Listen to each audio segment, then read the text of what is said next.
ओम शांति। ये 5 जनवरी 2022 की मुरली के ऊपर कुछ विचार हैं। आज बाबा का टॉपिक है शिव बाबा की नवीनता। आपको याद होगा कि रविवार पर हम सब ने 31 दिसंबर 1989 की मुरली रिपीट की थी। तो वो नया वर्ष का मुरली था और बाबा अपने को नवयुग का रचयिता के स्वरूप में परिचय अपना दे रहा था और हम सबको उसी नज़र से देख रहा था कि हम उस नवयुग में जाने वाली आत्माएं हैं। तो बाबा सभी बात में नवीनता लाता है, इसका ही मतलब है पतित पावन।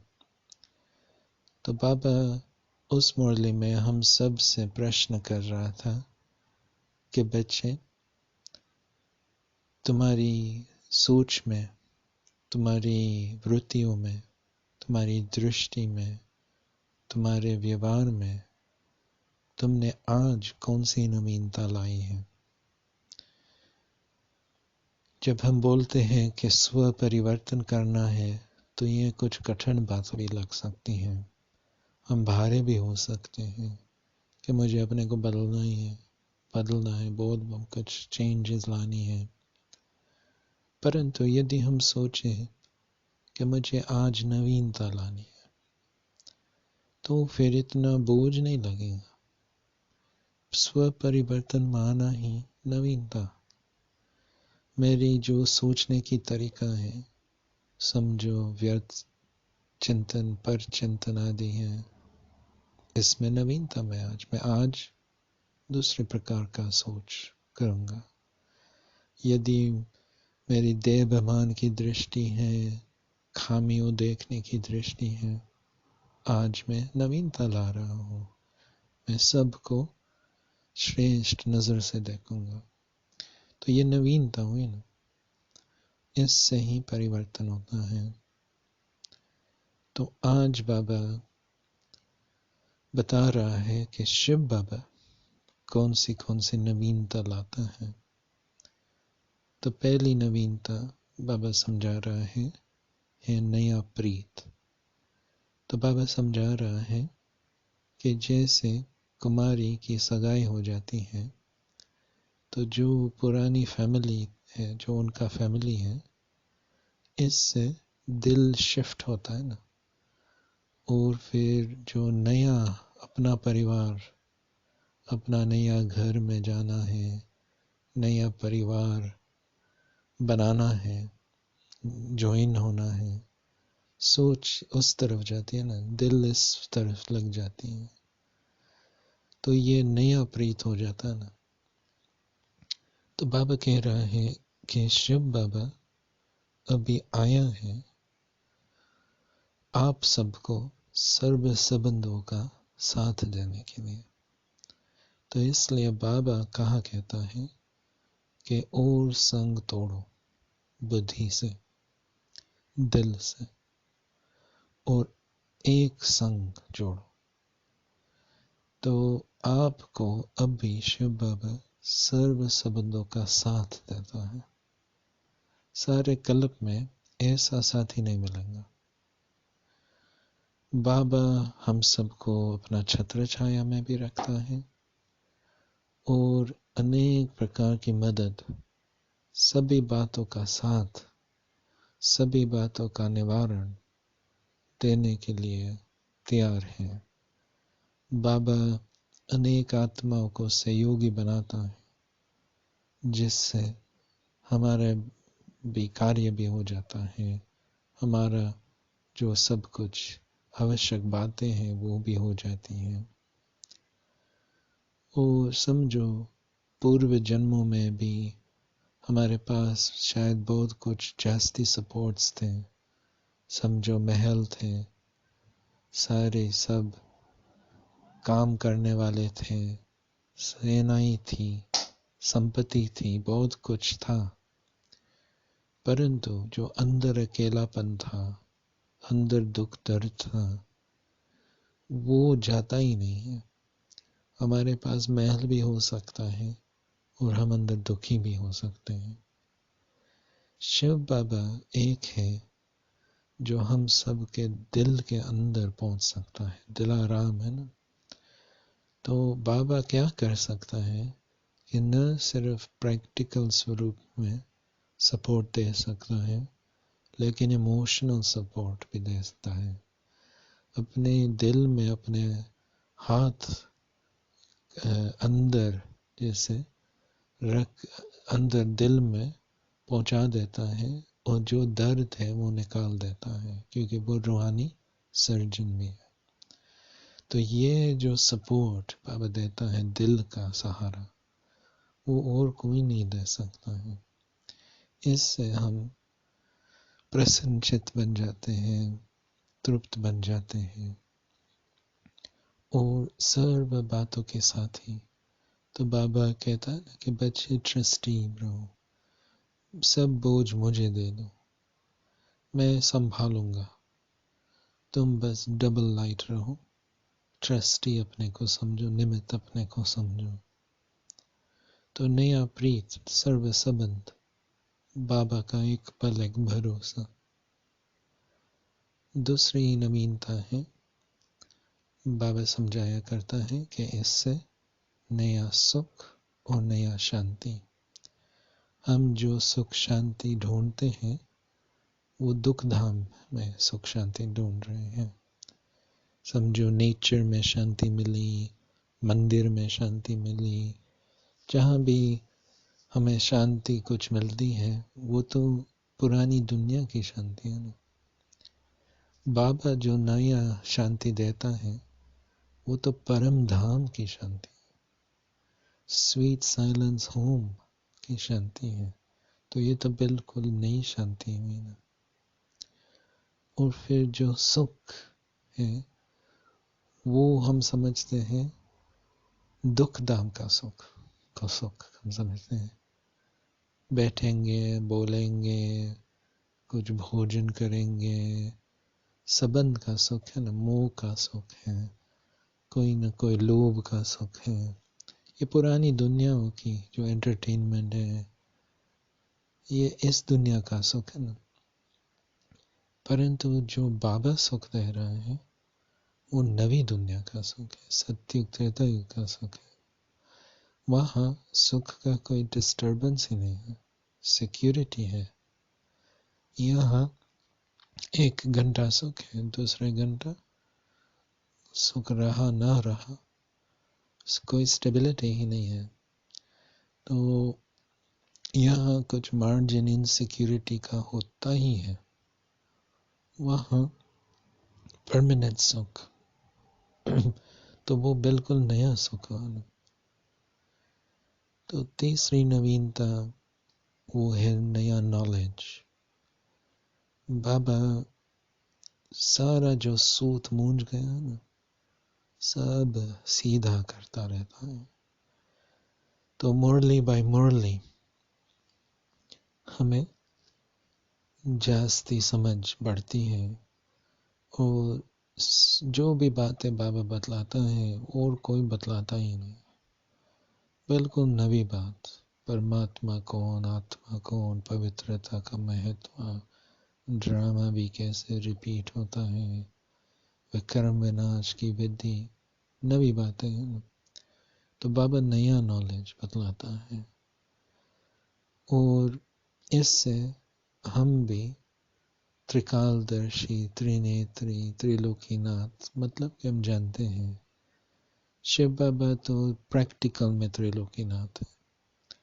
और देखो ब्रह्मा बाबा भी अपने को ड्रामा से मुक्त कर दिया है, पुनर्जन्म से मुक्त कर दिया है कुछ समय के लिए। दादी जान की जब हमारे घर पर 1995 में क्लास कराने के लिए आई थी, तो मैंने जब पूछा था कि मम्मा क्यों बाबा से पहले कर्मातीत बनी, तो दादी इसके जवाब में एक कमेंट था कि जैसे ब्रह्मा बाबा दादी गुलजार के शरीर में आ सकता है, जा सकता है, मामा ये नहीं कर सकते। ये मुझे इंटरेस्टिंग कमेंट लगा था। तो विचार करो, ब्रह्मा बाबा भी 2 लोकीनाथ हो गए ना। सूक्ष्म वतन से इस वतन में आ सकता है, फिर वापस जा सकता है, परंतु वो भी त्रिलोकीनाथ नहीं है, वो परम धाम नहीं जा सकता। शिव बाबा त्रिलोकीनाथ है।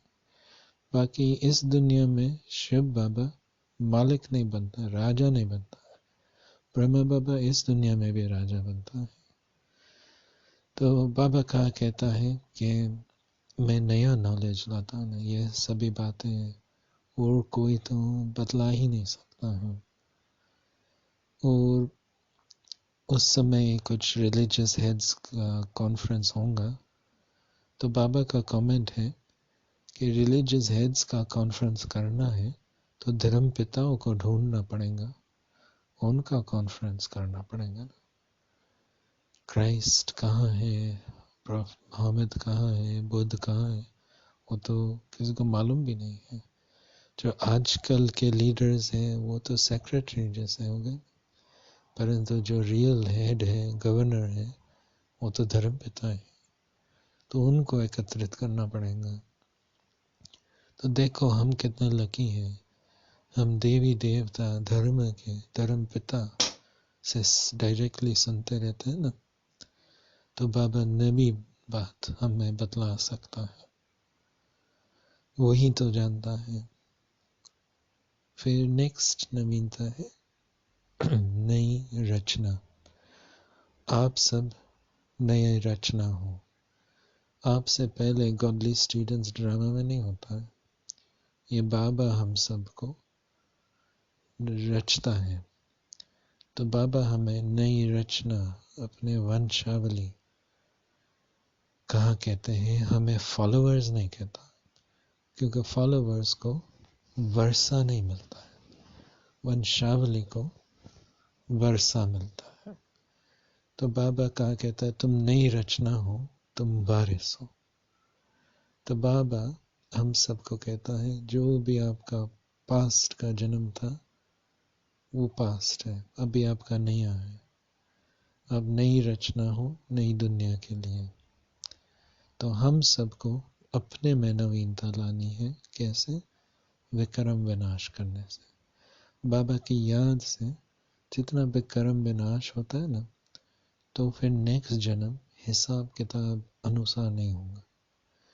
नहीं तो हिसाब किताब अनुसार ही जन्म मिलता रहता है, तो वो कोई नया जन्म नहीं हुआ ना, वो तो पिछले का जो बोझ है उसी अनुसार जन्म। परंतु अभी हम कर्म विनाश कर देंगे ना, तो फिर नया जन्म मिलेगा ना, बिल्कुल फ्रेश स्टार्ट। तो हम नई रचना है नवी दुनिया के लिए। तो बाबा हमें बिल्कुल नया बना रहा है। तो इसलिए हम सबको चेक करना है, मेरी सोच, मेरी फीलिंग्स, मेरी वृत्ति, मेरी दृष्टि, मेरे व्यवहार में मैंने आज कौन सी नवीनता लाई। Om Shanti. Om Shanti. These are some thoughts on Baba's Murli of the 5th of January, 2021. Today Baba's topic is the newness that Shiv Baba brings. You'll recall that we were hearing the Murli of the 31st of December 1989 on Sunday, and that was a Murli on the new year. And Baba was describing himself as the creator of the new age and how he brings newness into everything. He was asking us to also look at ourselves and ask ourselves, what newness have I brought in my thinking, in my vision, in my feelings, in my attitudes, in my behaviors? And this is really what Baba calls self-transformation. Sometimes when we think about self-transformation, it can seem like such a big thing, and it can seem overwhelming. But if we look at it as just bringing newness, then somehow it's always positive, moving forwards. It's all about progress. So Baba is saying that Shiv Baba brings about all sorts of newness. First of all, he teaches us a new love. And what he means by that is that he is fulfilling all relationships with us. He is our one strength and one support. He's teaching us to remove our intellect from all the many supports of this world and to connect it up above. So this is a new love that we experience at this time. We've never had a soul that can help us as much as Shiv Baba can. And over the years we really feel that help. We really appreciate that help. And we realize that actually no one else can help us in this way. If you think in previous births, we might have had much more external support. We might have lived in palaces, we might have had unlimited wealth. But the sorrows that were in our heart were still there, the loneliness was still there. But this new love with Shiv Baba is such that he can reach those deeper parts of the soul. So this emotional support that Baba is able to give, no one else has been able to give this or do this sort of healing, provide this healing that Shiv Baba provides. And he provides his canopy of protection. He keeps us going. He preserves us in so many ways as well. So it's a new love. And Baba is saying that just like when someone gets engaged, their attachment shifts from their old family and they begin thinking about the new life that they're going to create. So this is what this new love, this new relationship with Shiv Baba is about. So it leads to the second newness, which is new peace and new happiness. The peace and happiness that we have been seeking are in the old world. They are old peace and old happiness. Our concept of what is peace is framed by our experiences of the Iron Age. So we might go to a place in nature and we'll feel peaceful.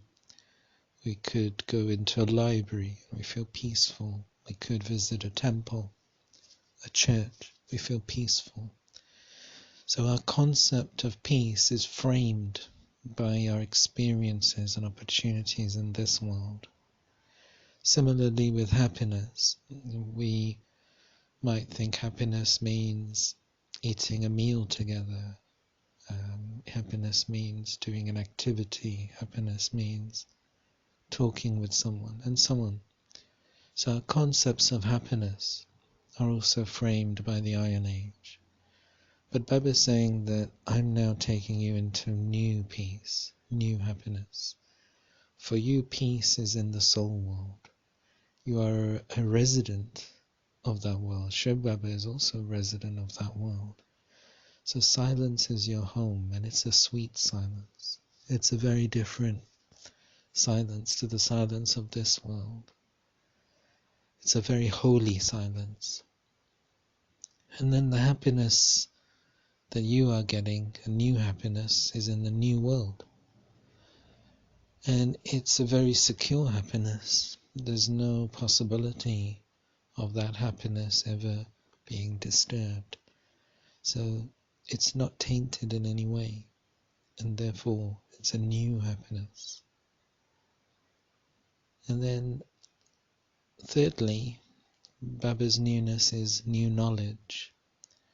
And no one has shared the concepts that Baba shares. He comes and he clarifies things for us. He untangles a lot of things for us. Today Baba is commenting on a conference of religious leaders that must have been happening at that time. And what Baba's comment is that if you're going to have a conference of religious leaders, you would need to gather the religious fathers. You'd have to go and find Christ and Buddha and Prophet Muhammad, etc., and gather them. And then they could give some advice. So Shiv Baba is now establishing that first religion, the original religion of this drama. So he is that elder, that senior person that's able to tell us what's right, what's wrong. And so this is new knowledge from the oldest, the ancient one, the original one, the creator, Alpha. And so it's the old ones that can tell us something original. And because we've moved away from that and become tangled up and confused, so that's the newness really that Baba's providing. He's providing clarity, he's providing points and concepts that no one else can. He is the Lord of the three worlds. He never becomes a ruler down here, but he can come and go between the three worlds. We are the lords of the three worlds in the sense that we know about the three worlds at this time.